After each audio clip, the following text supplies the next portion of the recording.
إلى هذه والكنة صلى الله حضرتنا بالمصطفى رسول الله صلى الله عليه وسلم وإلى إخواني من الأنبياء المرسلين والأشهاد والسلين والملائكة المقربين خصوصا سعنا الأكبر ممجنيد البغدادي وخصوصا yang santri mulim Syekh Abdul Halim al-Basri membeka berbahagia jumpa durati mulim Al-Fatihah.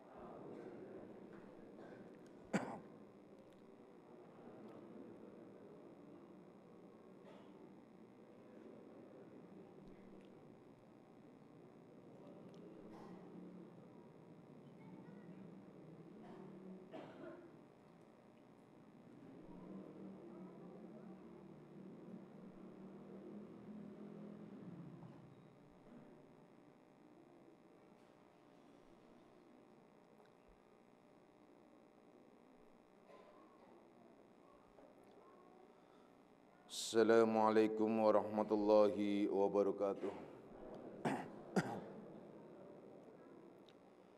Alhamdulillahilladzi karrama bani Adam wastafa minhumul ulama wa akhtara minhumuz zuhada wal hukama wal kurama wa faddala minhumul arifina billahi wassifati wal asma wa azaqahum lazzatal mahabbati wa talahum haqiqatil asya'i minal ardi was sama wassalatu wassalamu ala sayyidina Muhammadin khatamil anbiya alladzi khuliqa min zatihi wa minhu jami'ul asya wa ala alihi wa ashabi sadatil awliya wa ala tabi'in wa tabi'it tabi'in lahum bi ihsanin ila yaumil jazaa.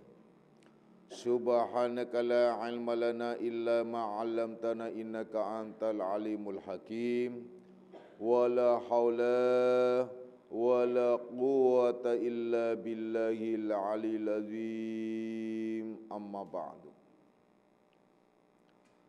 Ma'asyiras salikin, kaum bapak dan kaum ibu jamaah pesantren Akmaliyah,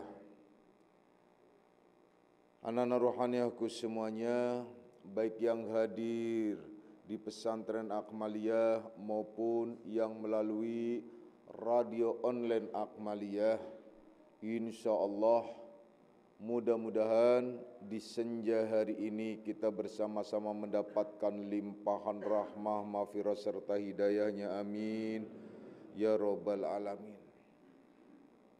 Mari kita lanjutkan kajian kita di dalam membahas kitab Ihya Ulumuddin, kitab Syarus Salikin, di mana kita masih membahas tentang syarat atau rukun orang yang melaksanakan atau orang yang sedang berjalan menuju kepada Allah Subhanahu wa taala. Syarat yang pertama sudah dijelaskan, yaitu bekal. Syarat yang kedua juga sudah diterangkan, yaitulah senjata atau piranti atau peralatan atau media. Syarat yang ketiga juga telah diuraikan, yakni kendaraan yang disebut ghimmah. Sementara orang menuju kepada Allah Subhanahu wa taala ada 5 syaratnya. Nah, yang keempat itu ialah disebut mursyid atau guru, ya. Jadi orang yang menuju kepada Allah Subhanahu wa taala tanpa ada bimbingan seorang guru itu mustahil akan sampai kepadanya. Bahkan dijelaskan bahwasanya mencari seorang guru itu wajib hukumnya, walau ia disebut walau kana min akabiril ulama, walau dia sebesar-besar ulama sekalipun, talabus syekh fi tariqi wajibun ala kulli muridin, yakni bahwasanya mencari, ya, mencari seorang mursyid, seorang guru itu wajib bagi orang-orang yang menuju kepada Allah, yang mempunyai kehendaknya, yaitu yang mempunyai kehendak untuk menuju kepadanya, walau dia sebesar-besar ulama sekalipun. Ulama lahiriah itu adalah berbeda dengan mursyid atau seorang arifin billah atau para aulia atau disebut juga ulama-ulama yang ahli hakikat atau yang faham dan mengerti tentang tauhid dan hakikat. Karena itu yang sesungguhnya perjalanan menuju kepadanya. Kalau sekedar ulama yang disebut faham, sains, faham tentang masalah fikih, nah itu belum disebut sempurna. Ya. Sebelum ia menjalani jalan menuju kepada Allah Subhanahu wa taala, yaitu yang disebut thariqah, perjalanan menuju kepadanya dengan berbagai macam syarat. Nah, kebanyakan ulama-ulama sepuh itu lebih banyak dia mengamalkan thariqah, dan kebanyakan memang ulama-ulama yang mengamalkan thariqah itu ialah ulama-ulama yang notabene dari wilayah NU. Yang mengenal thariqah itu ialah NU, ya. Kalau orang sana bilang NO, ya. Tulisannya Nahdlatul Ulama, tapi kalau dilatinkan Nahdlatul Ulama gitu. Ya. Karena dulu itu adalah dot itu jadinya DL, ya. Kalau dilatinkan jadi Nahdlatul Ulama, ya. Nah, jadi Nahdlatul Ulama gitu. Jadi artinya itu kumpulan, perhimpunan atau perserikatan para ulama. Nah, itu. Kalau logonya, gambarnya seperti yang di tangga tuh, ya. Kalian bisa lihat itu lewat tangga sana tuh ada tuh, ya. Itu didirikan 1928 atau 26 sampai dengan sekian ya. Dah, kita nggak membicarakan itunya. Tapi kita membicarakan tentang guru atau mursyid. Kemudian memilih mursyid juga harus baik dan benar. Jangan kalian memilih mursyid kemudian memilih guru karena kalian belajar ilmu tauhid dan hakikat, yang penting gurunya itu bisa macam-macam, gitu loh. Contohnya gurunya bisa ngilang gitu loh. Nah, itu langsung dijadikan guru. Gurunya bisa jalan di atas air gitu. Wah, hebat itu. Langsung wah, itu wali itu. Wali. Bebek jalan di atas air. Lah bebek tuh kan di atas air terus tuh. Nah, apalagi, tahu walinya bisa hidup di dalam air nih, ikan tuh, nggak perlu ibadah, ya, bukan wali. Tapi ini orangnya bisa terbang, ya dia ampun gitu. Burung belibis tuh bisa terbang tuh, ya. Burung semua bisa terbang, nggak perlu ibadah, gitu loh. Apalagi macam-macam banyak, gitu loh, ya. Nah itu, ya. Dah, kita lanjutkan. Jadi memilih seorang guru itu tentunya yang pertama kali dilihat, yang utama ialah akhlaknya. Kemudian yang menonjol, yang paling utama, yang paling menonjol itu ialah pertama kali yang kalian lihat itu kesabarannya. Nah itu loh. Gitu. Jadi sabar apa enggak gitu loh.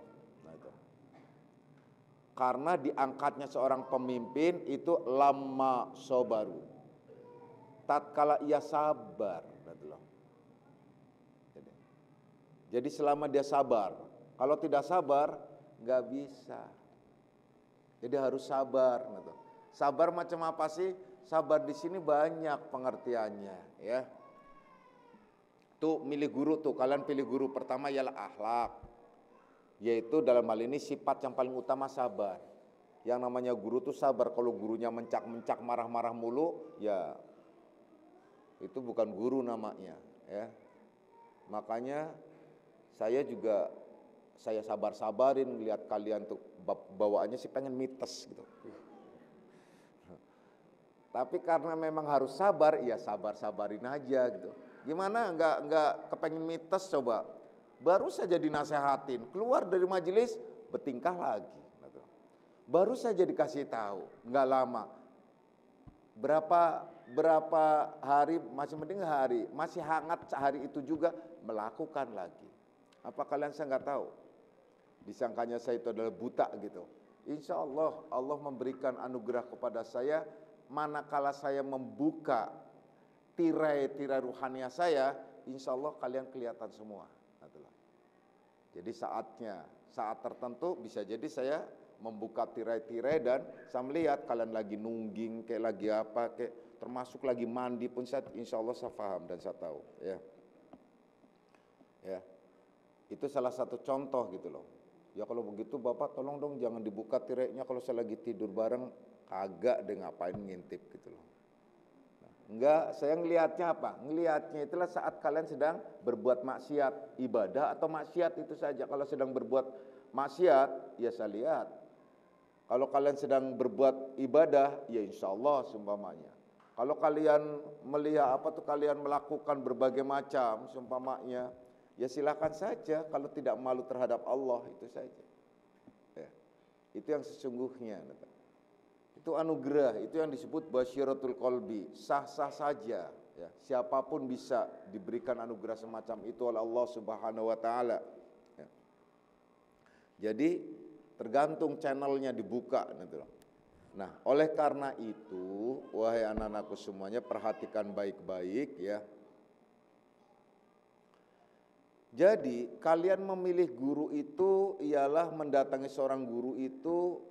Yang pertama kali guru itu sabar dan akhlaknya tentunya bisa dijadikan uswah contoh. Jadi jadikan uswah contoh. Jangan hanya seperti kalian di depan gurunya aja alim gitu. Sholat sunnah sendirian, gak pernah sholat sunnah. Di depan gurunya alim, kayaknya gak pernah bicara macem-macem. Tapi sama istri ngomongnya kasar, sama suami bawel, tapi bukan ibu-ibu sini, bukan laki-laki sini, ya. Laki-laki sono yang jauh. Kalau di sini kan enggak kan, memang di sini enggak akan ada. Kalian kan enggak mungkin berantem di sini, tapi di sono. Itu di rumah kalian masing-masing gitu ya. Nah itu begitu ya. Jadi kalau menyaksikan, memperhatikan, ya tentu lihat, kemudian lihat terus lanjutkan dan lanjutkan terus dilanjutkan. Kelihatannya itu macam apa dan bagaimana sih gitu ya. Itu seorang guru. Seperti para sahabat melihat Rasulullah Sallallahu Alaihi Wasallam itu begitu anggun, beliau itu begitu istimewa. Bahkan Allah sendiri menyatakan la'ala khuluqin azim, sesungguhnya engkau ya Muhammad itu adalah orang yang diciptakan oleh Allah yang mempunyai akhlak yang sangat agung, akhlak yang mulia, yang disebut akhlakul karimah. Sampai akhirnya beliau sendiri mengklaim innama bu'istu liutammima makarimal akhlak, sesungguhnya aku dibangkitkan ke dunia ini ialah untuk menyempurnakan akhlak yang mulia. Maka akhlak yang mulia itu akhlak yang ikut atau sejalan, sealur dengan prinsip-prinsip atau dengan aturan-aturan yang telah ditetapkan oleh Allah dan Rasul-Nya, baik dalam kehidupan sosialnya maupun dalam ibadah ritualnya. Itu harusnya ya. Jadi kalian harus paham, harus tahu, harus mengerti. Jadi lihat dulu. Jadi jangan kalian melihat keistimewaannya, tapi yang kalian lihat ialah akhlaknya itu aja. Karena dicintainya Islam ialah akhlak. Puncaknya orang beragama Islam ialah akhlak. Makanya Rasulullah Sallallahu Alaihi Wasallam menyatakan tadi bahwa aku dibangkitkan ke dunia ini untuk menyempurnakan akhlak yang mulia. Seperti apa sih akhlak yang mulia itu? Contohnya ialah memberikan salam. Itu akhlak juga. Yang muda harus menghormati yang tua, beradab, memberikan salam terlebih dahulu. Yang ingat, yang tahu atau yang kelihatan, yang melihat duluan adalah orang yang harus memberikan salam dulu. Walaupun sunnah memberikan salam, tapi menjawabnya itu wajib. Karena salam itu hakikatnya ialah doa. Bukan salam itu sebatas atau seperti kebiasaan orang yang menjadikan salam seperti kayak selamat pagi, selamat siang, selamat sore. Bukan sebatas itu, tapi diniatkan doa. Suami mau pergi, Assalamualaikum warahmatullahi wabarakatuh, dijawab Waalaikumsalam warahmatullahi wabarakatuh. Itu contoh akhlak. Nah, akhlak yang semacam itu ialah akan dikenal oleh semua umat Islam. Seperti kalian di mana saja, kalau ketemu orang Islam, entah itu dari negara mana saja atau dari negara ujung berung sekalipun, ya, kalian Assalamualaikum akan dijawab Waalaikumsalam. Nah itu, coba kalau apa tuh? Kalau pakai bahasa yang lokal yang biasa, yang disebut budaya, adat atau etika budaya setempat, itu tidak akan dikenal karena tidak universal. Kalau Islam itu universal, seperti salam itu Assalamualaikum, Waalaikumsalam. Kalian salam sama orang Kenya menjawab Waalaikumsalam. Langsung. Kalian di Arab mana saja Assalamualaikum, Waalaikumsalam. Orang Eropa, orang mana, Amerika, mana saja. Kalau dia Islam, Assalamualaikum pasti dia jawab Waalaikumsalam. Kalau kalian menyapa Assalamualaikum, dia enggak menjawab malah bengong, melotot, itu tandanya bukan orang Islam. Nah, kalau kalian diberi salam tidak menjawab, itu tandanya bukan orang Islam. Karena orang Islam pasti menjawab, karena menjawab salam itu wajib hukumnya. Assalamualaikum, Waalaikumsalam. Tapi kalau namanya akhlak budaya setempat, etika, gitu, tata krama disebutnya, toto kromo istilahnya, gitu, itu tidak akan dikenal secara umum. Contohnya, ya, kalau nggak usah jauh-jauh lah antara orang Sunda sama orang Jawa, beda, ya. Orang Sunda apa tuh? Kalau salam itu, ada orang Sunda nggak di sini? Salamnya apa? Sampurasun, rampes, gitu. Tapi kalau di Bogor nggak ngerti sampurasun, ya. Sampurasun, rampes, gitu. Atau kalau selamat pagi, wilujeng, anjing, gitu. Anjing maksudnya. Ya, nah itu kan. Nah, kalau untuk orang Jawa beda lagi. Orang Jawa kulonuwun, monggo, nah itu kan. Kan beda, udah nggak ngerti, nah itu, ya. Nggak ngerti, nah itu. Orang Sunda salaman aja beda, percaya deh. Orang salaman itu beda, orang Sunda sama orang, nggak akan ketemu kalau orang Sunda sama orang Jawa. Nah, kalau orang Jawa salaman gimana? Biasanya ke depan dulu terus ke sini atau ini dulu segini? Orang Jawa apa? Orang Jawa? Ada orang Jawa enggak? Orang Sunda mana orang Sunda? Kalau salaman itu ke sini dulu apa ke sini dulu? Orang Sunda sini dulu, sini dulu. Ke dalam dulu kan? Ke dalam dulu, sini dulu kan? Dalam dulu begini. Nah, sementara orang Jawa begini dulu, baru begini. Kan enggak ketemu. Lu gimana sih? Kan gitu-gitu doang, ya kan? Tuh. Itu baru Jawa sama Sunda doang, gimana yang lain? Coba ya, orang Sunda sama orang Jawa suruh salaman, yang tata krama, enggak ketemu, enggak sampai-sampai salamannya. Lah orang Jawa giliran gini, orang Sundanya lagi begini. Giliran orang Sundanya gini, orang Jawanya begini. Coba kapan ketemunya? Makanya lebih baik salaman orang Islam langsung kalau sama-sama laki-laki biasanya adu pundak sambil ditempelkan pipinya, kalau enggak dikecup. Itu jidatnya, itu adalah orang yang langsung gitu. Jadi nggak perlu nggak selesai kayak gergaji gitu kan. Ya kan. Nah, itu contoh, itu adat, ya. Nah, adat budaya. Jadi kembali lagi bahwa akhlak itu puncak orang beragama. Jadi jangan kalian mengaku menjadi orang yang beragama, apalagi orang belajar ilmu tauhid dan hakikat tetapi akhlaknya ngaco. Gak usah jauh-jauh lah. Bentuklah akhlak kalian itu mulai dari rumah tangga kalian. Kalian yang menjadi laki-laki, contohkan akhlaknya itu adalah yang baik untuk istri. Begitu juga istri yang baik untuk suami. Sehingga gak bak-bik-bak terus. Kayak orang Sunda bilang tuh awet rajet. Gitu. Awet iya tetapi rajit gitu loh. Babak belur tiap hari tetapi tetap aja tidur bareng gitu loh. Ya kan begitu. Kenapa? Karena tidak terkontrol emosinya oleh agama. Coba kalau terkontrol emosinya oleh agama, kan sama-sama. Sudahlah, gini aja. Kalian langsung masuk ke kedalaman atau tanya langsung deh ya. Tanya langsung. Tanya langsung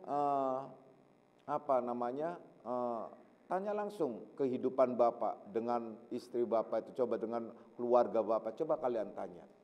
Bagaimana? Apakah saya itu adalah suka mencak atau marah-marah atau apalagi marah, apalagi berurusan tentang rizki dan lain sebagainya? Enggak, ada silakan, enggak ada ya, udah diem gitu loh. Enggak, seger. Apalagi seumpamanya kalau enggak setuju lebih baik diem dan tidak banyak komentar. Karena banyak komentar bertambah-tambah gitu loh. Tanya kalian terhadap anak-anak Bapak gitu. Lebih banyak bercanda, lebih banyak bercanda. Kalau nggak bercanda akhirnya ya musyawarah dan diskusi agama gitu. Apalagi kumpul, udah kumpul hima apa segala macam udah kumpul, plak, mesti berbicara agama, discuss gitu. Paling begitu gitu. Begitu juga Umi atau Ibu sama. Nggak ada, tanya deh, apakah saya pernah mencak-mencak? Paling juga kalau bercanda, manggil nama itu adalah kalau bercanda gitu. Kalau hal-hal lain sumpamanya ada hal-hal yang lucu sumpamanya. Enggak gitu ya. Jadi nggak ada yang namanya saya itu adalah marah kemudian tulak pinggang, lu gimana ya gitu loh. Nggak ada. Benar gitu, percayalah. Kalian coba, kalian telusuri gitu. Nah sekarang saya tanya balik kalian, salikin yang menuju kepada Allah. Yang udah jelas baru menuju kepada Allah. Gitu loh. Kira-kira gimana sama istri? Saya tahu kalian tuh adalah kalau sama istri tuh ngomongnya kadang-kadang jelekit, kadang-kadang melecehkan, kadang-kadang merendahkan. Saya tahu, insya Allah saya tahu. Apalagi yang ngomongnya sampai jorok, sampai nganggap istri itu pelacur dan sebagainya. Saya tahu. Jadi nggak perlu saya sebut. Kalau saya suruh berdiri orangnya nanti kan nggak lucu.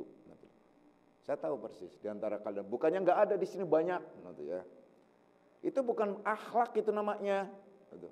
Itu bukan akhlak seorang salikin. Gitu. Kalau mau berbicara tentang wilayah agama, saya lebih tahu dan sebagainya tentang kalian. Tapi saya sama anak juga, ya kalian tanyalah, susah saya berbicaranya. Itu contoh karena apa?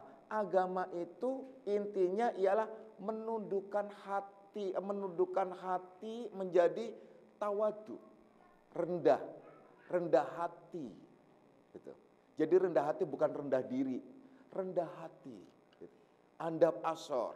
Nah, kemudian mengendalikan nafsu menjadi nafsu yang mahmudah, nafsu yang terpuji, bukan nafsu yang tercela. Nah ini ada banyak salikin yang bertambah ngaji malah bertambah emosi. Kalau memang ada masalah di antara kalian, seharusnya bisa saling menyelesaikan, saling introspeksi, bukannya kemudian saling menuduh, saling mengejas, saling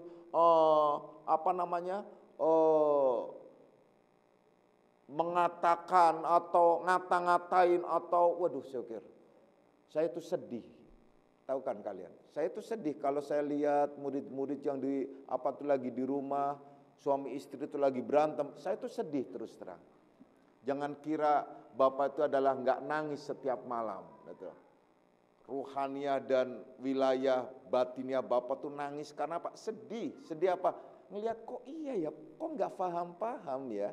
Belajar ilmu ya, nah terus buat apa kalian belajar berzikir dan segala macam, kemudian ilmu apa tuh masalah nafsu sudah dikasih tahu secara detail, tapi kalian tidak bisa mengendalikan, malah emosinya itu meletup-letup, malah bertambah-tambah. Begitu juga wanitanya, karena bawel cerewet jadi suka bakar gitu loh. Jadi wanita jangan jadi bensin gitu. Karena laki-laki biasanya, ini laki-laki nih biasanya, kalau dia sedang berbicara kemudian ditimpali, apalagi timpalinya lebih, itu makin emosi. Itu laki-laki umumnya, berbeda laki-laki salikin. Kalau salikin ditimpali malah diem, malah ngeliatin. Wih, cantik amat ini istri saya ini, ternyata ya mulutnya itu indah. Dia lihat bawelnya tuh indah, gitu loh. Terus lihat makin bawel, makin indah. Wah, bahkan mukanya berubah jadi persis kayak mak lampir. Ya. Nah, itu makin indah, itu begitu. Harusnya itu dipandang, dilihat. Indahnya, cantiknya, gantengnya, gagahnya pada saat sedang menginstruksikan. Laki-laki kan sukanya menginstruksikan, tidak mau minta pendapat. Instruktif lah istilahnya. Kayak pemimpin seumpamanya. Nah, ini ya. Jadi kembali lagi bahwa agama itu ialah akhlak. Nah, untuk kalian mendapatkan mursyid, mendapatkan guru, itu harus kalian lihat tuh akhlak. Itu yang paling penting, akhlak gitu ya. Akhlak satu ya. Jadi mencari seorang mursyid itu wajib. Mencari guru itu wajib. Nah, oleh karenanya orang yang ketemu dengan seorang mursyid itu tanda-tandanya orang yang mendapatkan petunjuk. Itu dalam firman-Nya, itu jelas banget tuh. Famayahdi fahuwa muhtadin. Barang siapa yang diberi petunjuk oleh Allah, maka mereka itulah orang-orang yang mendapatkan petunjuk. Wa yudlil fala tajidalahu waliyam mursyidah. Barang siapa yang tidak diberi petunjuk alias disesatkan oleh Allah, maka dia tidak akan berjumpa dengan seorang wali yang mursyid. Wali mursyid. Jadi benar sekali di sini sebut thalabus syekh fi tariqi wajibun ala kulli muridin walau kana min akabiril ulama. Walau dia itulah sebesar-besar ulama sekalipun, mencari mursyid itu wajib. Terus bagaimana kalau dia tidak ketemu mursyid? Gitu. Mal syekh fasyaitonu syekhuhu. Jadi kalau tidak punya syekh, maka syekhnya itu adalah setan. Jadi syekhnya itu adalah setan, gurunya itu setan. Jadi kalau kalian atau orang yang belajar ilmu tapi tidak punya guru, tidak punya mursyid, itu setan. Gurunya. Nah, sekarang bagaimana kalau kalian sudah ketemu mursyid, bagaimana sikapnya? Nah, sikapnya seorang yang pejalan menuju kepada Allah Subhanahu wa taala apabila dia sudah ketemu dengan seorang mursyid, di sini hendaklah dia orang yang benar-benar berjalan menuju kepada Allah Subhanahu wa taala, seorang salik itu menyerahkan dirinya, menyerahkan murid itu akan dirinya kepada gurunya, yaitu kepada mursyidnya itu seperti mayit di hadapan orang yang memandikan. Awas, kalau enggak bisa. Kalau kalian masih ngeyel, coba. Jadi kalau kalian sudah ketemu guru, mursyid, kemudian kalian mau jadi muridnya, maka kalian menghadap dirinya dan menyerahkan dirinya sepenuhnya persis seperti mayit di hadapan orang yang memandikan atau orang yang mengapani atau orang yang ngurusin. Itu saja deh gampangnya. Di hadapan amilnya, itu yang harus dilakukan. Itu maksudnya supaya gurunya itu mensucikan, mursyidnya itu membersihkan, mensucikan segala najis yang ada di dalam hatinya, sifat-sifat yang majmumah, sifat-sifat yang tercela, agar sampai kepada Allah Subhanahu wa taala. Karena apabila seorang murid tidak menyerahkan dirinya sepenuhnya seperti mayit di hadapan yang memandikan, maka dia tidak akan sah menjadi seorang murid. Artinya tidak akan sampai pada titik akhir tujuan yang dituju, yang dicita. Itu nggak akan mungkin. Jadi kalau sudah menyerahkannya, menyerahkan sepenuhnya. Coba bayangin seperti mayat di hadapan di hadapan yang memandikan. Kira-kira kalau kalian memandikan mayat, gimana? Kira-kira nih, ada nggak mayat itu kemudian disiram airnya, dingin gitu dong. Gak ada. Kalau bilang mayat cuma dingin kabur semua, gitu loh. Ya kan begitu. Atau digulang-guling dipakai kapur baru, kamper dan lain sebagainya. Enggak protes. Mau diapain karena apa?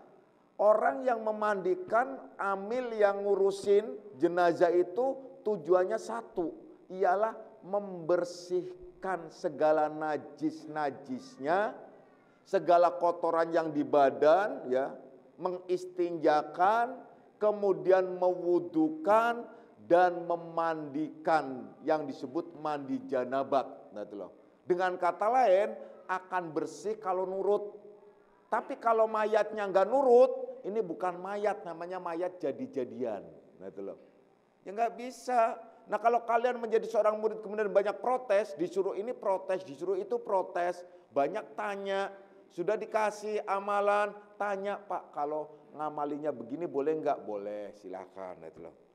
Pak, kalau saya sholat malam tapi sholat malamnya itu adalah nggak usah mandi, boleh nggak? Boleh. Nah, itu loh. Aturannya kan suruh mandi, karena kalian nawar, ya orang dagang kan kalau orang beli kalau nawar nggak dapet kan nyesel. Nah, kan ibu-ibu kan paling senang banget nawar, ya kan? Kalau lagi beli, ya udah. Kalau dapat dapat tawaran rasanya bangga banget. Nah, begitu juga kalian, Pak, boleh nggak saya nggak mandi kalau torekot malam? Boleh, silahkan. Nah, itu kan seneng banget, ternyata boleh ya sama bapak. Nah, itu. Pak, boleh nggak kalau saya torekot nggak usah sholat? Boleh, boleh. Nah, itu. Boleh, udah torekot aja di situ. Nah, Pak, boleh nggak kalau saya torekot itu adalah sambil tiduran? Boleh. Boleh nggak, Pak, kalau saya torekot itu nggak usah zikiran? Gitu. Boleh. Nah, itu loh. Nah, terus ngapain? Duduk aja. Gitu. Ya udah, silahkan, boleh. Gitu. Pak, saya torekot, tetapi waktu lagi torekot kentut, boleh nggak? Berak juga boleh. Gitu. Silahkan. Gitu loh. Tapi di tempat sono, jangan di jangan di majelisnya. Gitu loh.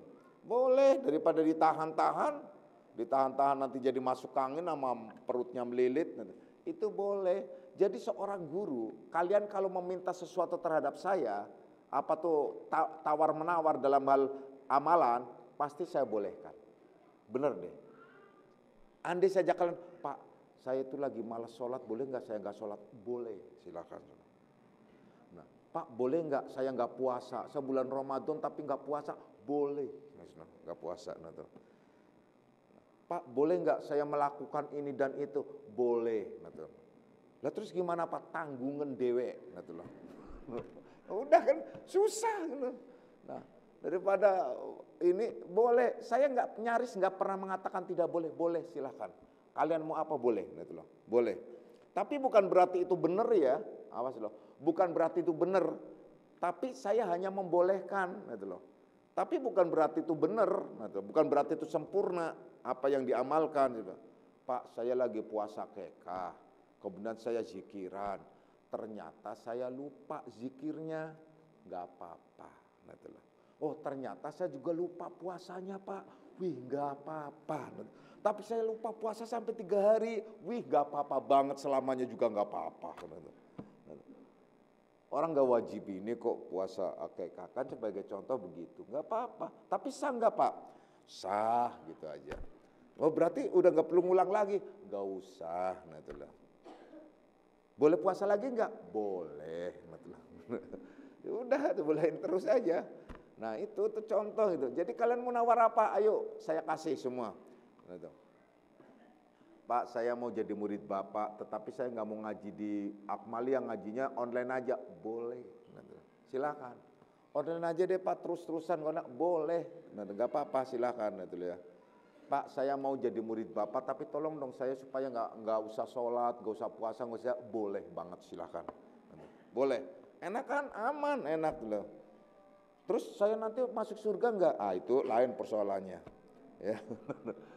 Bapak nolong nggak? Ya insya Allah nanti di sana saya tanya dulu sama malaikatnya, boleh ditolong nggak gitu.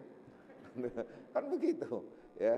Orang tawar menawar ya setawar menawar lagi kan begitu ya. Nah, jadi ya kalau kalian mau jadi murid terhadap siapa saja, di mana saja, mursyidnya siapa saja, kalian serahkan sepenuhnya. Makanya murid yang paling tidak beradab ya murid yang mengkonter ilmu gurunya, itu yang sangat tidak beradab. Itu di seluruh kitab-kitab tentang adabul murid itu adalah pasti melakukan. Seorang murid walau dia sudah membaca berulang kali kitab yang sedang dibaca oleh gurunya, jangan sampai mengatakan walaupun di dalam hati, kitab itu masa sudah sering membaca, ngapain ya saya itu. Itu nggak boleh. Apalagi mengkonter dengan ilmu yang dangkal yang ada pada dirinya yang hanya sebatas pendapat. Nah, yang dia mendapatkan apa? Nggak boleh. Kecuali kalau gurunya sedang mengadakan atau memberikan keleluasaan untuk untuk diskusi, untuk memberikan kesempatan ya untuk berkreasi di dalam ilmu. Nah, itu nggak apa-apa, gitu loh. Tapi kalau sedang ngaji nggak boleh mengkonter. Saya sudah sering baca kitab Syarhus Salikin, Bapak nih Syarhus Salikin mulu, gitu. Sudah sering saya berapa kali tamat kitab Ad-Durrun Nafis, berapa kali tamat kitab Hikam dan itu nggak boleh. Itu kalau adab ya. Jadi serahkan sepenuhnya ya. Karena terkadang yang jelas seorang guru itu lebih tahu tentang diri muridnya daripada muridnya itu sendiri.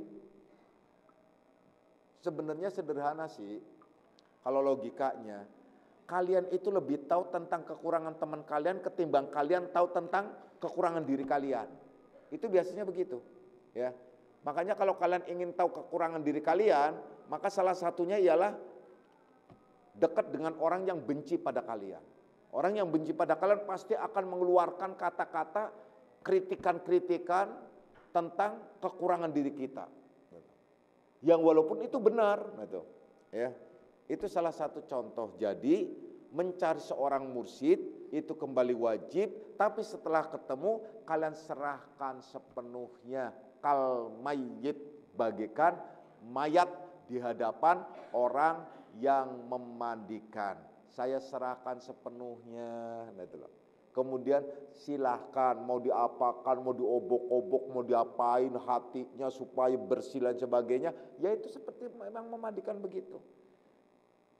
Anak-anakku semuanya perhatikan baik-baik bahwa kita tuh punya najis itu lahir dan batin. Ada najis lahiriah dan ada najis batiniah. Kalau najis lahiriah itu jelas kelihatan, kalian mandi segala macam bersih. Tapi najis-najis batiniah ini persoalan. Apa sih najis-najis batiniah? Najis-najis batiniah itu ialah terkait dengan nafsu-nafsu majmumah, nafsu-nafsu yang tercela yang ada pada diri kita. Seperti nafsu lawamah dan sawalat dengan sifat-sifatnya. Sifatnya apa saja sih? Contohnya sifatnya seperti hasud, ya. Itu nanti akan diuraikan pada kajian-kajian yang akan datang selanjutnya. Apalagi sifatnya seperti takabur, ujub, riya, ghodop, namimah, hubudunya, hubul mal, hubul jah, sawalat, ya, itu macam-macam. Apalagi futur, kasal, gitu, malal, gitu, sum'ah, hijab, aduh banyak banget. Sukut awaluhu wukuf ma'al ibadah itu juga ada masuk ya. Syirik lagi itu najis muwalado dalam dirinya. Nah itu akan dibersihkan oleh mursyidnya melalui proses pembelajaran ilmu. Makanya kalian harus istiqomah belajarnya, istiqomah ngajinya. Kalau kalian tidak istiqomah belentang-belentong, itu akan ada sesi-sesi yang ketinggalan. Akan ada part-part yang tertinggal, di mana kalian harusnya faham, akhirnya tidak. Itu bagian-bagian yang sebenarnya penting. Walaupun online sekalipun gak masalah, yang penting kalian tetap mengikuti, apalagi sekarang sudah canggih di Akmaliyah itu. Kalau kalian tidak hadir, bisa online. Kalau kalian ternyata tidak bisa online, ada rekamannya. Ada lagi sekarang live, seumpamanya. Live apa? Live di FB dan lain sebagainya. Jadi nggak ada alasan kalian tidak mendengarkan ilmu. Sayang banget kalau kalian tidak mendengarkannya. Ya. Jadi jelas ya, bahwasanya kalian harus mencari seorang mursyid, seorang guru, dan serahkan sepenuhnya diri kalian pada mursyidnya, bagaikan mayat di hadapan yang memandikan. Kalau kalian belum menyerahkan sepenuhnya begitu, gak bisa. Jadi gak akan sempurna kalian. Kebersihannya apalagi sampai kepada Allah itu sangat susah. Ini kebanyakan salikin yang gak sampai-sampai karena nanggung menyerahkannya. Pada saat gurunya melakukan apa saja, manuver-manuver tertentu, dia itulah tidak bisa mengikutinya. Seperti Musa di hadapan Khidir. Nah, itu contoh. Nah, banyak sekali hal-hal yang semacam itu. Karena banyak guru-guru yang akhirnya melakukan berbagai macam cara untuk mengetes muridnya. Seperti contohnya, kalau di perwayangan itu Durno, ya. Kemudian Sang Bima, walaupun dia tidak bisa renang, disuruh jebur ke laut, dia tidak pikir panjang, tidak pikir, aduh ini nanti saya celaka ya, kenapa guru saya nyuruh jebur, apa dia nggak tahu bahwa saya itu adalah akan jadi celaka, akan jadi mati, jebur. Tidak, dia suruh jebur aja udah selesai. Nah, itu. Akhirnya apa? Dengan jeburnya itu dia malah makrifah, betul. Makanya kalau kalian suruh jebur, gitu, jebur pasti makrifah, mati dulu tapi. Ya, nah udah, bukan begitu. Saya nyaris nggak pernah menyuruh murid itu yang aneh-aneh ya. Yang penting adalah kalian istiqomah ngaji, itu permintaan Bapak. Kalau memang kalian menjadi murid, istiqomah ngaji, jangan ditinggalkan dan amalkan apa yang kalian telah dapat. Seperti banyak yang tanya, syaratnya apa sih Pak supaya diakui menjadi anak ruhani Bapak? Apakah syaratnya saya menjadi orang kaya atau menjadi pejabat atau lain sebagainya? Gak perlu, itu semua gak penting. Syaratnya hanya cukup. Pertama, ialah menerima ilmu yang diberikan. Kedua, mengamalkan dengan baik dan benar. Istiqomah, selesai. Kalian anak ruhani Bapak. Tentunya melalui proses talqin dan baiat thariqah. Itu saja, nggak ada lain-lain, ya. Ya. Itu pernah ditanyakan juga di grup WA ya. Itu semacam itu. Jadi tidak perlu apa-apa, yang penting kalian istiqomah mengamalkannya, ya.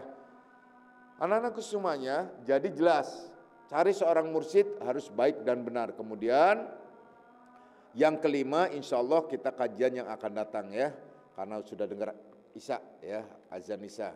Nah, sebelumnya nanti setelah sholat Isya akan ada ijab kabul, akad nikah ya. Akad nikah salah seorang salikin ya dengan salikah gitu. Nah, kalian boleh jangan pergi dulu menyaksikan, karena orang yang menyaksikan nikah itu adalah termasuk golongan orang-orang yang dicintai oleh Rasulullah sallallahu alaihi wasallam. Itu saja. A'udzu billahi minasyaitonir rajim. Bismillahirrahmanirrahim. Raditu billahi rabban islamidinan wa bi Muhammadin nabiyya. Raditu billahi rabban islamidinan wa bi Muhammadin nabiyya. Raditu billahi rabban islamidinan wa bi Muhammadin nabiyya. Asyhadu an la ilaha illallah wa asyhadu anna Muhammadar Rasulullah. Hadanallahu ikum ajma'in wa la faminkum. Assalamualaikum warahmatullahi wabarakatuh.